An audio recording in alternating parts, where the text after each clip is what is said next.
Good evening and welcome to The Problem with Being Awake. My name's Ben, I'll be your host.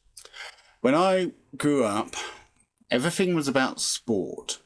Me and my friends, literally whatever sport was playing, we were playing that season. We were mad about it. Whatever hobby was going along, roller skating, rollerblading, we were mad about that too. All of our time, we wanted to be outside doing things. School was necessity, but the sporting camaraderie that you get from playing in a school team was essential. And when I was young, it was mandatory. Now, it doesn't have to be mandatory, but it still is essential. What happened after that? Well, obviously, drugs and drink and girls come into the equation in your teens, and it's about how you deal with those things. I was one of the first people I've ever heard of to really have significant mental health problems, and I was put on antidepressants before most of my friends' parents knew what they were. Very different world back then, and I lived to see the internet come to fruition and have dial-up from 1995. I had dial-up internet. It took 2 minutes to log online, and Christ, the amount of time it took to do anything was insane. But we thought it was magic. But that is such a big thing, is the outdoor aspect of childhood. The sporting aspect. Or it doesn't have to be sports. It can be anything. You can be in the debating team. You can be a member of any team that gets you involved with other people in an activity where your responsibility for your own performance affects other people's, and likewise theirs does yours. Therefore, you need mutual trust, so you learn to form it early in life. You need some mutual respect because you want to know that your team members are all worthy of it. But the majority of team players enjoy team sports, and if they don't, people then work that out and they start playing things like tennis or golf or whatever. And, I've been playing golf since I was 7. So it's wanting to be away from your house, doing the things you want to do, and pushing the buttons of your parents, your school, and your society. Now, I was very good at that, and I was expelled from 7 schools in 2 years for that reason. I was a bit too good at being an individual and not conforming to normality. But most people around me weren't like that, and most of my friends never grew up that way. Not in the same way I did.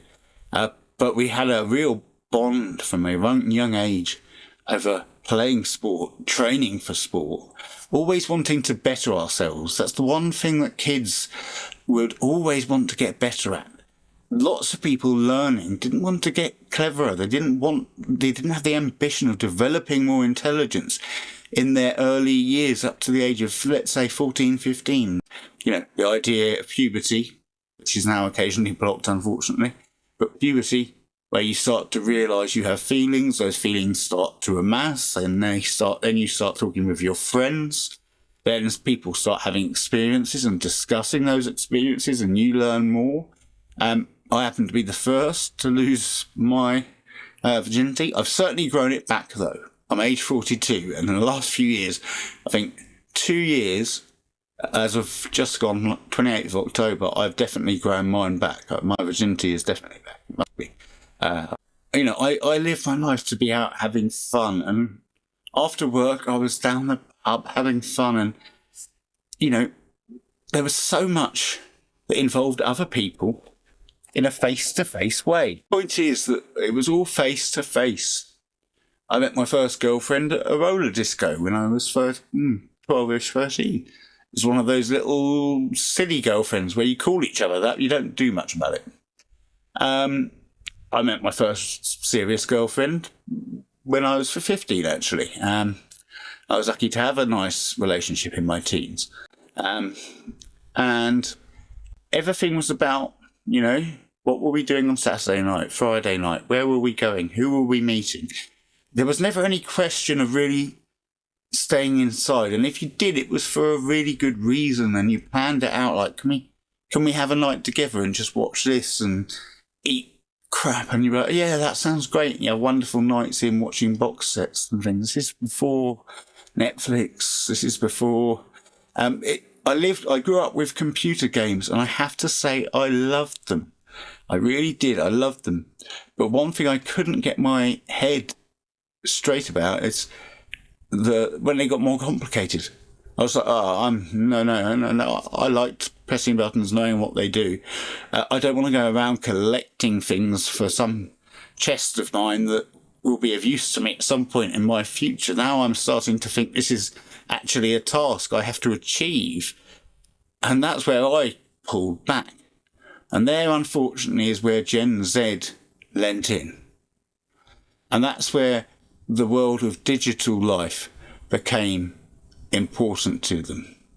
The first thing that was major was called Second Life, where they developed a property market that got so out of control that for your online avatar, who could just be an accountant, you could pick whatever you want. Not everyone could be a billionaire. There were rules. But one person had an online Malibu beach house, and they sold it for just over $500,000 actual dollars. The property market was steadily growing in real money, and no one knew it until this big purchase. And suddenly people went, hold on, someone's just paid $500,000 for a house that doesn't exist except on his computer and can be replicated on anyone's computer. And that's a problem. And then we had lockdown, which really did cement in this isolation. But while they're playing, they're locked in. And that's kind of the woke culture. They're permanently in this state of locked inness, waiting for the next thing to be offended by. Social media has become a place where you find a comfort group who you can identify with, and personal identity has replaced leadership, individuality, but also the ethics that go behind being part of a team. But the team is designed to win, and you play your part, but your part is limited, and your part will probably not be the highest part in that team. Only one person can be the most important person in a team. Doesn't mean your participation isn't vital.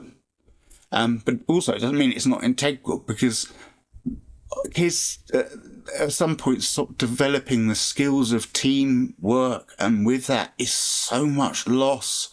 And with that came the loss then to desire to play sports. I noticed it with my nephew, and I've lost him to the woke mind virus completely.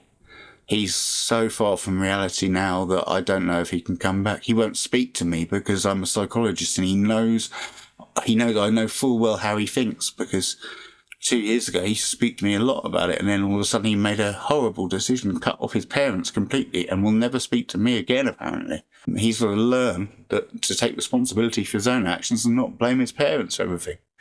And that's, I think, what the kids of today need to learn is, it doesn't matter what you think of the world, or what you think of how you were raised, or what you think of what privilege other people have or don't have, which is a ridiculous way to compare anything. You can only be better than the person you were yesterday. You can't do anything other than that, because everything's internal. All our reactions are our own, and everything we do and say is our behaviour. So the only person you could ever achieve to be better than is the person you were yesterday, because you don't know what somebody is today. You'd have no idea of the experience of the person you might be admiring. It might be the worst day they've had in their lives, and they're willing to kill themselves. So it's important to get perspective on social media, digital avatars, multiple digital avatars, and some people preferring their online life to real life. I say lockdown was probably the final nail in the coffin, but there were many nails beforehand that could have been stopped. And I don't know if we can go back to a world where our kids played sports and were athletic, and then let their athleticism or whatever, go away because of their personal interest in other curricular activities that involve leaving the house and meeting new people. And these skills are essential. But if we can just get the leaving the house and meeting new people part back into our children's growing up, we would have done them a massive service. Instead, we are under-regulating what they do on social media. We're not paying as much attention as what they're seeing on social media. And we are not paying as much attention to what schooling they're getting. And that's universally true across the UK, the US, and America. Sports are way down, and education standards are way down. And wokeism and Marxism, Christ, every young person knows about queer theory, CRT, DEI, wokeism, Marxism, and everything like that. They've been taught backwards. They've been taught like they were Soviet kids, which only works in a world where you control it all, including the media. So our kids have been really not pushed in the right directions, and then it gets a bit too late. And the actions taken at that point can be a little bit over the top, and I've seen that as well. But something needs to be done. I haven't got it all worked out. I just know that is something that I miss about my life. That's something that I loved about growing up. And that's something that I know that a number of multi-millions of people didn't have as part of their life growing up, because it was more based online. So I'll leave it there. It's more a big question than there ever is a good answer. But I've made my case. You be lucky. I'll be good. And I'll speak to you soon.